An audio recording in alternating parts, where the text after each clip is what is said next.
veja só, nós saímos já do pré-fermentativo, falamos sobre a maceração, já vimos a fermentação alcoólica, e a gente está chegando quase lá na ponta do vinho. É tão fácil, né? Falando é mágico, é maravilhoso, e a gente está falando aqui das coisas mais normais, digamos assim. A gente vai ver depois as coisas mais específicas, mas do momento a gente está falando dessa vinificação, que recebe uvas, desengaça, esmaga, põe no tanque, faz remontagens com bomba, macera durante a fermentação, descuba, tá? Que a gente chama aqui, ó, de quando a gente tira a uva, o bagaço da uva, a gente chama de descuba, faz a descuba e manda esse vinho para o processamento pós-fermentativo. Depois a gente fala das coisas específicas.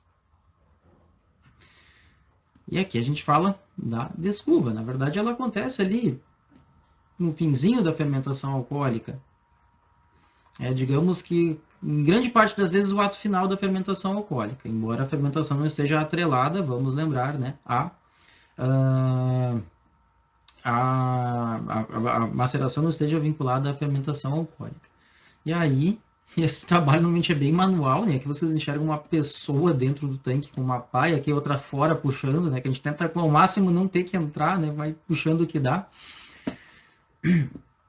Mas é essa separação, né? Do bagaço na verdade, da parte líquida, né? E deixa o bagaço para trás. Faz isso de um jeito bem simples.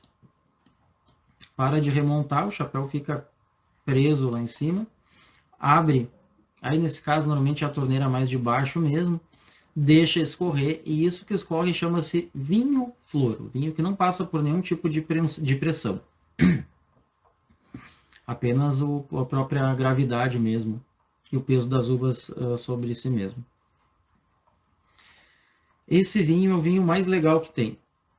Por quê? Porque ele é íntegro, ele é bem constituído, ele tem tudo que a gente gostaria de bom e pouquíssimas coisas de ruim, né? Isso é chamado tanto vinho flor ou vinho gota, e a mesma coisa é no vinho branco, quando a gente faz ali prensagem na uva, mosto flor ou mosto gota. Mosto flor e gota, ou mosto gota. Mosto flor ou mosto gota, aquele que escorre, ou vinho flor também, e vinho prensa ou mosto prensa, aquele que sai de prensagens. Daí no caso da vinificação em branco tem uma certa diferença, porque se a gente fizer prensagem direta, todo ele vai ser prensado, mas há um percentual que escorre ali em pressões mais baixas, que vai ser considerado aí um mosto flor.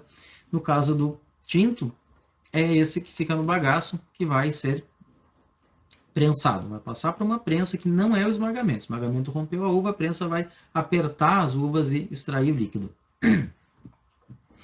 E o que esse mosto prensa tem que faz dele tão ruim? Primeira coisa, pH alto, por estar aí envolto aí das cascas da uva e acabar extraindo mais pH dessa matriz, mais potássio dessa matriz. Faz o pH ir lá para cima. pH para cima, menos proteção no vinho. É um vinho facilmente degradável, facilmente ele se estraga.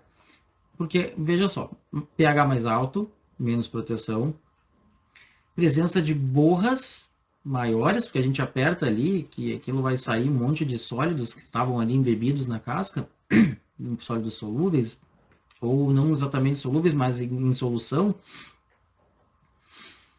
em suspensão, né, seria o correto.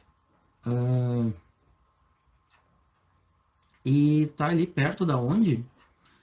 Perto de onde tinha maior carga micro-orgânica.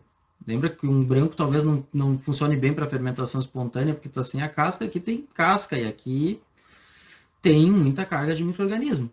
Então, eu tenho ali... E as borras também, de alguma forma, são um suporte nutricional para os micro-organismos. Então, eu tenho pH alto, borra, grande presença de micro-organismo. Isso aqui apodrece facílimo, tá? E volta e meia tem um cheiro de bagaço específico. Tem tanino mais duro, porque quando a gente aperta, a gente acaba forçando uma extração aí de taninos muito pesados, que talvez seja um bom corte com o vinho flor, mas eles puros são complicados. E aromas mais herbáceos, seja por estar ali extraindo coisas da casca, seja por as borras carregarem aí alguns precursores de compostos que se formam com aroma herbáceo.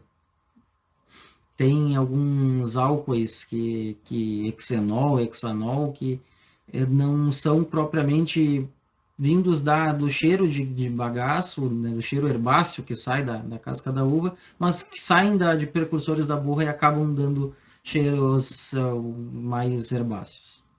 Então, esse vinho prensa, às vezes vai ser posto no vinho flor, quase sempre vai ser um vinho de segunda mão e praticamente nunca vai ficar sozinho, vai para cima de um vinho e compor um corte para que ele se aguente efetivamente e para que ele seja posto num destino possível para um vinho de qualidade possivelmente inferior.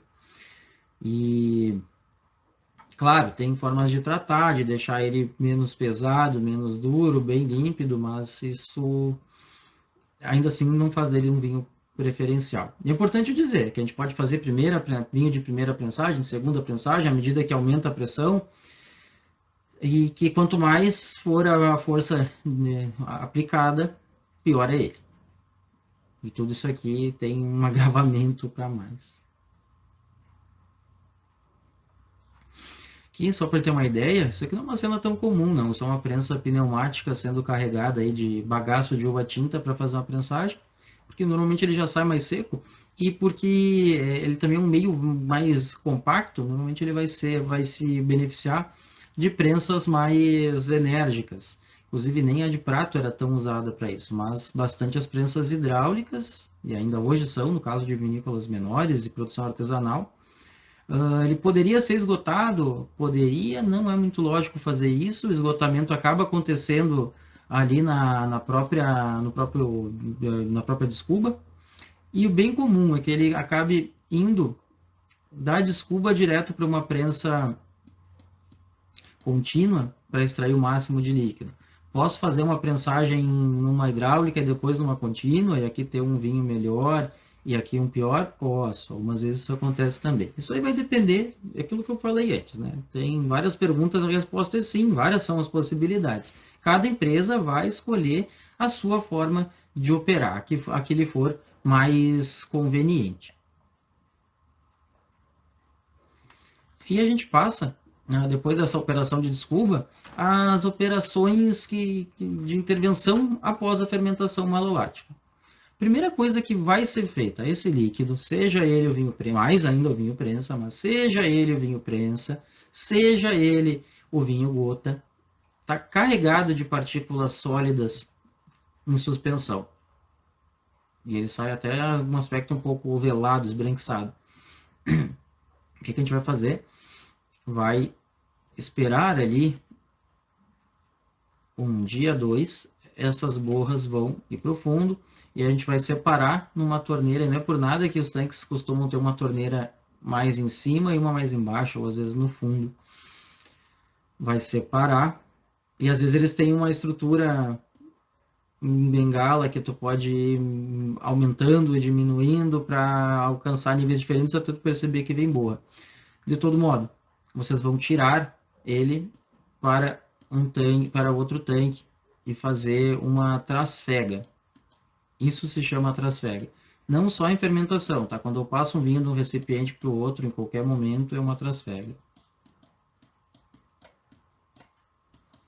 Nós, quando trabalhávamos aí em estrutura turística de vinícola, no fim do dia que tinha 3 garrafas do mesmo vinho aberto, a gente misturava uma na outra e apelidava de trasfega. Digo isso para cunhar bem o termo aqui, né? Trasfega nada mais é do que a passagem do vinho de um recipiente para o outro, podendo ocorrer a desborra ou não. Então, decantou as borras, separou, filtra as borras e, sobretudo, filtra o vinho prensa, e normalmente a filtração aí é no filtro, às vezes passa por decânteres centrífugos que ajudam a separar a borra, e em vinícolas grandes isso pode ser importante para dar vazão, mas normalmente não é usado, é um equipamento mais antigo e menos qualitativo, traz oxidação e tudo mais. Normalmente isso aqui vai para onde? Para o filtro a vácuo. E não é tão normal no vinho tinto. Se não formos fazer malolática, a vida biológica dele acaba por aqui. E a partir de agora passa a ser uma vida exclusivamente química. A gente vai cortar a fermentação malolática pela sulfitação. É claro que depois tem os outros tratamentos, filtração, estabilização, que ajudam também nisso, mas a primeira providência é sulfitar. Sulfitou, acabou a possibilidade de uma malolática. As bactérias maloláticas são muito sensíveis ao SO2.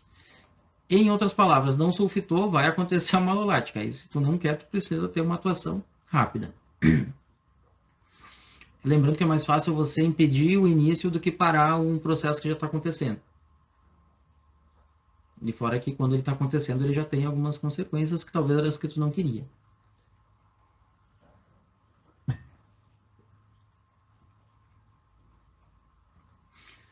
Aí nós passamos para a fermentação malolática, que vai acontecer em 99%, e o número deve ser esse mesmo, tá? 99% dos vinhos tintos fazem fermentação malolática, né? Que é aquela transformação do ácido málico em lático por diferentes bactérias láticas, sobretudo Leuconostoc ou Enococcus, mas que, seja qual for, normalmente não é adicionada e funciona muito bem. O vinho já tem um certo efeito seletivo, em que pese que é vulnerável às bactérias acéticas, e por isso que esse processo tem que ser bem monitorado, porque está livre para todo mundo ali, à medida que eu não sulfito. Normalmente ele é suficiente para filtrar boas bactérias láticas e o suficiente para não impedi-las de funcionar. O que acaba impedindo elas de funcionar é frio. As regiões mais frias têm dificuldades de fazer fermentação malolática. Bordeaux mesmo é um caso em que a colheita deles acontece mais tardiamente, aí eles entram no outono e às vezes não faz a malolática, tem que esperar para o ano que vem. Aí eles costumam adicionar bactérias, só que nem sempre a bactéria adicionada se dá bem, é bem interessante. Diferente da levedura, a bactéria tem, além de ser muito cara, é um pouco complicada de adaptação. E às vezes eles acabam, na nossa prática, como a bactéria lática, que ela vai, deixa eu avançar como a bactéria lática vai aí degradar, a gente quer que ela degrade o ácido málico em ácido lático, quando tem açúcar, ela tem um açúcar disponível para ela também. Por isso que normalmente a gente evita fermentações paralelas, alcoólica e malolática. E outra coisa também é que os micro-organismos, quando estão em ação, eles às vezes são um pouco antagônicos. E aí a malolática aconteceria pior. Mas acaba sendo um artifício para os vinhos de regiões frias. Antecipar a malolática, provocá-la e antecipar. Eu, particularmente, acho isso ruim, né? Acho difícil, mas já tem muita tecnologia para isso nessas regiões em que não acontecem mais frias. Mas eu sou bem favorável a terminou alcoólica, faz a malolática. Isso é uma certeza muito grande de um bom resultado. E, claro, a fermentação alcoólica diminui a acidez total e, inversamente, aumenta o pH, né, que faz do vinho um pouco menos protegido, em que pese que traz mais estabilidade, porque cortou um ácido que era vulnerável. E aí, quando esse vinho tinto, provavelmente vai amadurecer em carvalho, que é um ambiente ali com bastante porosidade, a presença dele pode ser temerosa. E aí a gente acaba tendo alguns problemas, por isso é importante para vinhos longevos que ele seja degradado controladamente. E cria os aromas específicos, sobretudo, né, o de acetilacetoína, que é manteiga rançosa, a depender da quantidade da acetoína, que é um aroma que interessa muito para o tinto, que dá uma ideia aí de complexidade, que tem bastante... que agrega aí num vinho que já vai ter ali seus aromas próprios da uva, da fermentação, frutas vermelhas, algum vegetal e herbáceo qualitativo, né, quando é bem qualitativo, é importante, e esses aromas. E casam muito bem com os aromas da madeira, inclusive se confundem. Muitas vezes parece que o amanteigado vem da madeira, mas está vindo da malolática, ou é da malolática, ou não é da malolática, parece que é. Se confunde também, às vezes, com a passagem por borras finas. E aí é importante dizer, voltando um pouquinho, borra fina não é essa aqui, tá? É essa que sai aí do vinho já trasfegado, depois da malolática vai trasfegar de novo, e aí sim é borra fina. As borras grosseiras têm esse perigo grande de largar, como a gente comentou aqui, o hexanol e hexenol, os compostos que cria um aroma herbáceo desagradável. E é claro, essa tríade aqui faz a fermentação malática ser muito esperada para os vinhos brancos, tintos. Acabou a malolática, o que a gente vai fazer? Vai criar borra de novo, tá? Teve multiplicação de célula de bactéria lática e a própria modificação química traz uma possibilidade de turvação. Então a gente vai de novo fazer aquele procedimento de trasfegar as borras para um outro, trasfegar o vinho, né, para um outro recipiente, deixar as borras para trás. Essas borras nem sempre a gente consegue aproveitar e filtrar elas, elas são fininhas e em pouca quantidade e se degradam muito fácil. E aí, em vinícolas grandes, talvez consiga fazer um tanque de borra ali e filtrar, de pouquinho em pouquinho tu não consegue. E também, às vezes, já tá, os primeiros vinhos estão fazendo malolática e outros estão fazendo alcoólica, tu poderia tratar elas junto ali com as borras da alcoólica, mas nem sempre tem muita alternativa para ela. E aí, acabada a vida biológica do vinho, vai sulfitar ele. Eu vou dizer que, inclusive, grande parte dos vinhos naturais faz isso, porque depois das fermentações, na verdade, depois da alcoólica, o vinho já fica bem vulnerável. Depois da malolática, de certeza que aumentou o pH, que o vinho está um meio muito mais tranquilo para muitos micro-organismos, a possibilidade de degradação é muito grande. Aí, assim, é muito complicado pensar num vinho sem adição de enxofre. Enxofre é, claro, o anidrido sulfuroso, né, o SO2, porque enxofre puramente não teria o mesmo efeito. O que a gente quer é o gás sulfuroso, que inclusive era criado quando se queimava as mechas de enxofre mais antigamente, que ainda hoje poderia ser utilizado. Ainda tem algumas práticas de preconizar queima de mecha de enxofre em barrica vazia para criar o SO2 gasoso e conservá-las.